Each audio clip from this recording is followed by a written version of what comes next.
Hi hello friends, welcome back to Jai Maruti creations. Bigg Boss ಈ ಸೀಸನ್ನ ಕೊನೆಯ ಕ್ಯಾಪ್ಟನ್ಸಿ ಟಾಸ್ಕ್ನ ಧನುಷ್ ಅವರಿಗೆ ಮತ್ತೆ ಅಶ್ವಿನಿ ಗೌಡ ಅವರಿಗೆ ಕೊಟ್ಟಿರ್ತಾರೆ. ಈ ಟಾಸ್ಕ್ನಲ್ಲಿ ಧನುಷ್ ಅವರು ಗೆದ್ದಿರ್ತಾರೆ. ಗೆದ್ದೆ ಅಂತ ತುಂಬಾನೇ ಖುಷಿ ಪಟ್ಟಿರ್ತಾರೆ. ಮನೆ ಒಳಗಿರುವ ಸ್ಪರ್ಧಿಗಳು ಕೂಡ ಧನುಷ್ ಅವರು ಗೆದ್ರು ಅಂತ ತುಂಬಾನೇ ಖುಷಿ ಪಟ್ಟಿರ್ತಾರೆ. ಆದರೆ ಈ ಟಾಸ್ಕ್ ಕಂಪ್ಲೀಟ್ ಆಗಿರಲ್ಲ, ಇನ್ಕಂಪ್ಲೀಟ್ ಆಗಿರುತ್ತೆ.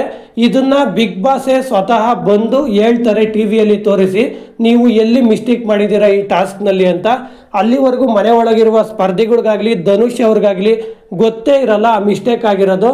ಇದು ಬೇಕು ಅಂತ ಧನುಷ್ ಅವರು ಈ ಮಿಸ್ಟೇಕ್ನ ಮಾಡಿರೋದಲ್ಲ, ಧನುಷ್ ಅವ್ರಿಗೆ ಗೊತ್ತಿಲ್ದಿರನೇ ಈ ಮಿಸ್ಟೇಕ್ ಆಗಿರೋದು. ಹಾಗಾಗಿ ಬಿಗ್ ಬಾಸು ಈ ವಿನ್ನ ಕನ್ಸಿಡರ್ ಮಾಡಲ್ಲ ಅಂತ ಹೇಳ್ತಾರೆ. ಮತ್ತೆ ಈ ವಾರದ ಕ್ಯಾಪ್ಟನ್ ಯಾರಾದರೂ ಅಂತ ನೋಡೋದಾದ್ರೆ ಬಿಗ್ ಬಾಸ್ ಕ್ಯಾಪ್ಟನ್ಸಿ ಟಾಸ್ಕ್ನ ರದ್ದು ಮಾಡಿರೋದ್ರಿಂದ ಬಿಗ್ ಬಾಸ್ ಮನೆ ಒಳಗಿರುವ ಸ್ಪರ್ಧಿಗಳಿಗೆ ಒಂದು ಆಕ್ಟಿವಿಟಿ ಕೊಟ್ಟಿದ್ದಾರೆ.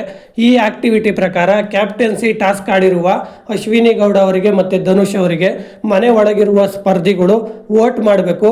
ಯಾರಿಗೆ ಹೆಚ್ಚು ವೋಟ್ಗಳು ಬೀಳ್ತವೆ ಅವರು ಈ ವಾರದ ಕ್ಯಾಪ್ಟನ್ ಆಗಿ ಆಯ್ಕೆ ಆಗುತ್ತಾರೆ ಅಂತ ಒಂದು ಆಕ್ಟಿವಿಟಿ ಕೊಟ್ಟಿದ್ದಾರೆ. ಈ ಆಕ್ಟಿವಿಟಿ ಪ್ರಕಾರ ಮನೆ ಒಳಗಿರುವ 7 ಜನ ಸ್ಪರ್ಧಿಗಳಲ್ಲಿ 4 ಜನ ಧನುಷ್ ಅವರಿಗೆ ವೋಟ್ ಮಾಡಿದ್ದಾರೆ, 3 ಜನ ಅಶ್ವಿನಿ ಗೌಡ ಅವರಿಗೆ ವೋಟ್ ಮಾಡಿದ್ದಾರೆ.